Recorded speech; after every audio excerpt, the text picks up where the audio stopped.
السلام علیکم ورحمۃ اللہ وبرکاتہ۔ بسم اللہ الرحمن الرحیم۔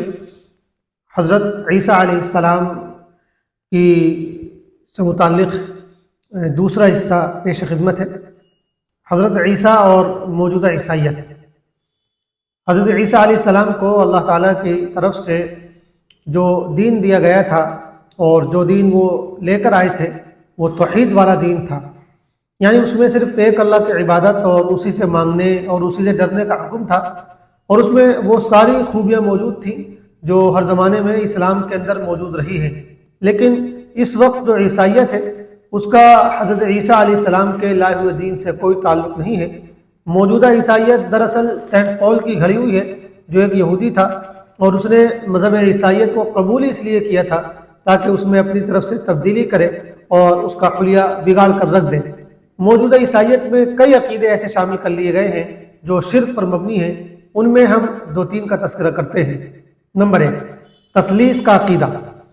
حضرت عیسیٰ علیہ السلام جو دین لے کر آئے تھے اس میں واضح طور پر یہ بات موجود تھی کہ خدا ایک ہے اور اسی کی عبادت کی جانی چاہیے، لیکن موجودہ عیسائیت میں ایک خدا کی جگہ 3 خدا تسلیم کیے جاتے ہیں۔ تثلیث کا مطلب 3 خداؤں کا عقیدہ ہی ہے۔ ان کے عقیدے کے مطابق باپ، بیٹا اور روح القدس تینوں مل کر خدا ہیں۔ ان تینوں کی تفصیلات میں ان کے ہاں سخت اختلاف ہے جو کسی بھی شخص کی عقل میں نہیں آ سکتا، لیکن ہم سمجھانے کی خاطر یہ کہہ سکتے ہیں کہ ان کے نزدیک باپ سے مراد اللہ تعالیٰ کی ذات ہے، بیٹے سے مراد حضرت عیسیٰ ہے، اور روح القدس سے مراد ایک فرشتہ ہے۔ ان کا عقیدہ ہے کہ یہ تینوں الگ الگ بھی ہیں اور ایک بھی ہیں، تینوں مل کر ایک خدا ہیں اور ہر ایک الگ الگ بھی خدا ہے۔ ان کا یہ عقیدہ ایسا ہے کہ نہ وہ خود اسے سمجھ سکتے ہیں اور نہ پوری طرح دوسروں کو سمجھا سکتے ہیں۔ قرآن کریم نے جگہ جگہ ان کے اس عقیدے کو رد کیا ہے۔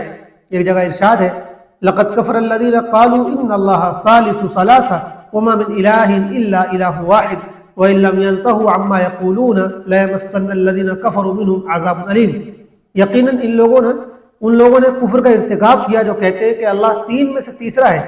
حقیقت یہ ہے کہ ایک اکیلے اللہ کے سوا کوئی معبود نہیں ہے، اور اگر یہ اس سے باز نہیں آئے جو بات یہ کہہ رہے ہیں تو ان میں سے جو لوگ بھی کافر ہیں ان کو دردناک عذاب پہنچے گا۔ سورہ مائدہ آیت نمبر 73۔ ایک اور جگہ ارشاد ہے، لَقَدْ كَفَرَ الَّذِينَ قَالُوا إِنَّ اللَّهَ هُوَ الْمَسِيحُ ابْنُ مَرْيَمَ إِلَى آخِرِ الْآیَۃ۔ فرمایا کہ ان لوگوں نے کفر کیا جنہوں نے کہا کہ اللہ ہی مسیح ابن مریم ہے۔ آپ ان سے پوچھئے کہ اگر اللہ مسیح ابن مریم، ان کی والدہ اور زمین کے تمام لوگوں کو ہلاک کرنا چاہے تو کیا اس کے مقابلے میں کسی کی کچھ چل سکتی ہے اور کوئی اسے روک سکتا ہے؟ سورہ مائدہ آیت 71۔ یعنی جب وہ اپنے آپ کو ہلاک ہونے سے نہیں بچا سکتے تو وہ خدا کیسے ہو سکتے ہیں؟ سچی بات یہ ہے کہ تثلیث کا یہ عقیدہ جتنا بیہودہ ہے شاید دنیا میں کوئی اور عقیدہ اتنا بیہودہ نہیں۔ نمبر 2، کفارے کا عقیدہ۔ موجودہ عیسائیت کا دوسرا گمراہی والا عقیدہ کفارے کا عقیدہ ہے۔ عیسائی یہ سمجھتے ہیں کہ دنیا کے تمام انسان پیدائشی گناہ گار ہیں، اور اس کی وجہ وہ یہ بتاتے ہیں کہ جب حضرت آدم اور حضرت حوا علیہ السلام نے جنت میں وہ پھل کھا لیا جس سے اللہ پاک نے انہیں منع کیا تھا، تو اس کی وجہ سے وہ گناہ گار ہو گئے، اور چونکہ وہ سارے انسانوں کے ماں باپ ہیں اور سارے انسان انہی سے پیدا ہوئے ہیں، اس لیے ان کا وہ گناہ بھی سب کی طرف منتقل ہو گیا۔ اس لیے اب جب بھی کوئی انسان پیدا ہوتا ہے تو وہ گناہ گار پیدا ہوتا ہے۔ پھر اللہ تعالیٰ نے چاہا کہ اپنے بندوں پر رحم فرمائے اور انہیں اس گناہ سے مکتی دے، مگر اس کے قانون میں اس گناہ کی سزا صرف موت تھی۔ اب اگر سارے انسانوں کو موت دے کر دوبارہ زندہ کیا جاتا تو یہ اس کے نظام کے خلاف ہوگا۔ اس لیے اس نے اس کی تدبیر یہ نکالی کہ سب کی طرف سے اس کا بیٹا سولی پر چڑھ جائے تاکہ اس کی موت سب کی موت کا بدل ہو جائے، اور اس طرح سارے انسانوں کا وہ پاپ دھل جائے جو ان کے باپ آدم علیہ السلام سے ہوا تھا اور جس کی وجہ سے وہ سب گناہ گار ہو گئے تھے۔ اسی طرح دنیا کو نجات اور مکتی مل سکتی ہے۔ چنانچہ عیسیٰ مسیح دنیا میں آئے اور سارے انسانوں کو مکت کرانے کے لیے خود سولی پر چڑھ گئے، پھر 3 دن بعد دوبارہ زندہ ہو کر اپنے باپ یعنی خدا کے پاس پہنچ گئے۔ یہ بہت زیادہ گمراہی والا عقیدہ ہے، اس میں کئی خرابیاں ہیں۔ پہلی خرابی اس میں یہ ہے کہ اس عقیدے کے مطابق حضرت آدم کو گناہ گار ماننا پڑتا ہے، جبکہ قرآن سے پتہ چلتا ہے کہ ان سے بھول چوک ہو گئی تھی، ان سے غلطی بھول سے ہوئی تھی اور اسے بھی اللہ پاک نے معاف فرما دیا تھا۔ دوسری خرابی اس میں یہ کہ سارے انسانوں کو بغیر ان کے کسی جرم کے گناہ گار مانا جاتا ہے۔ اگر یہ مان لیا جائے کہ حضرت آدم علیہ السلام سے گناہ ہوا تھا تو اس سے یہ کیسے ثابت ہو گیا کہ ان کی ساری اولاد گناہ گار ہے؟ باپ کے گناہ کی سزا اولاد کو کیوں ملے؟ پھر تیسری خرابی اس میں یہ کہ اگر سارے ہی انسان گناہ گار ہیں تو ایک شخص کی سزا سے سب کا گناہ کیسے معاف ہو جائے گا؟ اس لیے یہ عقیدہ ہر اعتبار سے غلط اور گمراہ کن ہے، اور اس کا حضرت عیسیٰ علیہ السلام کی اصل تعلیمات سے کوئی تعلق نہیں۔ سچی بات یہ ہے کہ حضرت عیسیٰ علیہ السلام کے آسمان پر اٹھا لی جانے کے چند سالوں بعد ہی ان کے اصل مذہب کو بدل دیا گیا تھا۔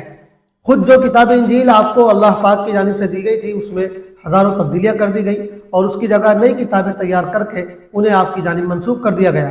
آج جو 4 انجیلیں عیسائی دنیا میں مقبول ہیں، ان کے بارے میں خود عیسائی یہ مانتے ہیں کہ یہ وہ اصل انجیل نہیں جو حضرت عیسیٰ پر نازل ہوئی تھی، اور اس کی دلیل یہ ہے کہ ان انجیلوں میں خود حضرت عیسیٰ کی زندگی کے وہ واقعات درج کیے گئے ہیں جو کسی بھی طرح اصل انجیل میں نہیں ہو سکتے تھے۔ مثلا ان میں آپ کو سولی دیے جانے اور دوبارہ زندہ ہو کر حواریوں سے گفتگو کرنے جیسی باتیں بھی درج ہیں، جو ظاہر ہے کہ اصل انجیل میں نہیں ہو سکتی تھی۔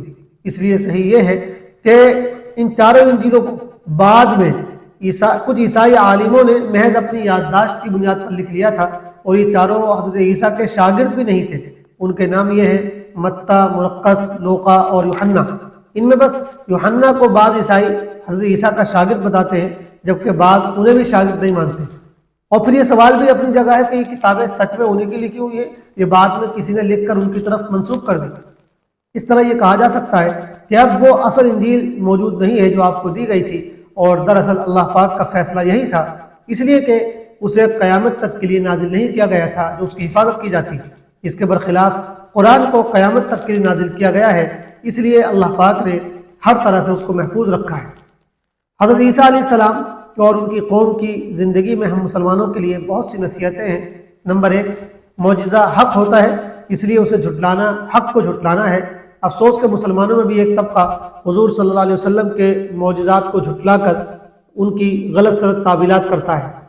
نمبر 2، نبی کے بعد اس کی قوم کی ذمہ داری ہوتی ہے کہ وہ اپنے نبی کی تعلیمات کو محفوظ رکھے۔ عیسائی اس میں ناکام ہوئے، لیکن الحمدللہ مسلمان پوری طرح اپنے دین کو محفوظ رکھے ہوئے ہیں۔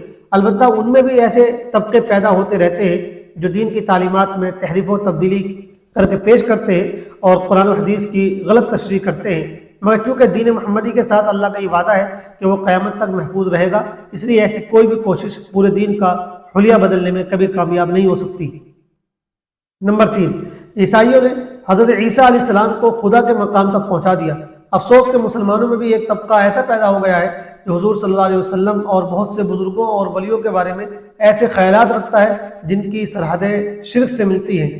ان کے نام پر چڑھاوے چڑھائے جاتے ہیں، ان سے مرادیں مانگی جاتی ہیں، ان سے دعائیں کی جاتی ہیں، اور مصیبت کے وقت ان کی دہائی دی جاتی ہے۔ نمبر 4، عیسائیوں میں آگے چل کر یہ بگاڑ بھی پیدا ہو گیا کہ ان کے پادری مغفرت کے پروانے بانٹنے لگے، اور ان کے علماء نے دین کو کھلونا بنا لیا اور علماء سو بن گئے۔ افسوس کہ مسلمانوں کے ایک طبقے میں بھی آہستہ آہستہ یہ تصور پیدا ہوتا جا رہا ہے، اور وہ بھی مزارات کے مجابروں اور متولیوں سے مغفرت کے پروانے طلب کرنے لگے ہیں۔ اسی طرح ان میں بھی عیسائی پادریوں کی طرح علماء سو کا ایک طبقہ پیدا ہو گیا ہے۔ اگرچہ علماء حق بھی بڑی تعداد میں موجود ہیں، لیکن اس سے انکار نہیں کیا جا سکتا کہ بہت سے ایسے جھوٹے علماء پیدا ہو گئے ہیں جو عیسائی پادریوں اور یہودی ربیوں کے نقش قدم پر ہیں۔ اللہ تعالیٰ حفاظت فرمائے۔ نمبر 5، یہودیوں نے حضرت عیسیٰ کی مخالفت میں اپنے مذہبی دشمن بت پرست پیلاطس سے ہاتھ ملایا اور آپ کے خلاف سازشیں کی۔ آج بھی بہت سے مسلمان ممالک اپنے بھائی مسلم ممالک کے خلاف دشمن ممالک سے ہاتھ ملاتے ہیں۔ نمبر 6، بنی اسرائیل نے حق کے داعی حضرت عیسیٰ سے دشمنی کی۔ آج بھی بہت سے مسلمان حق کے داعیوں اور علماء سے دشمنی رکھتے ہیں، اور مسلم حکومتیں ایسے داعیان حق کو جیل میں ڈالنے اور شہید کرنے سے گریز نہیں کرتی ہیں۔ نمبر 7، اللہ تعالیٰ نے دشمنوں سے حضرت عیسیٰ کی معجزاتی طور پر حفاظت کی۔ آج بھی اللہ تعالیٰ اس پر قادر ہے، اور اس کے نمونے ہم دیکھتے رہتے ہیں کہ اللہ تعالیٰ دین کے داعیوں اور علماء حق کی حفاظت فرماتا رہتا ہے۔ نمبر 8، ہمارے لیے اصل کام یہ ہے کہ ہم اللہ کے دین کی جد و جہد میں لگے رہیں۔ حضرت عیسیٰ جب تک دنیا میں رہے یہی کام کرتے رہے۔ اللہ کی کروڑوں رحمتیں ہوں حضرت عیسیٰ علیہ السلام پر اور تمام نبیوں اور رسولوں، بالخصوص سیدنا حضرت محمد مصطفیٰ صلی اللہ علیہ وسلم پر۔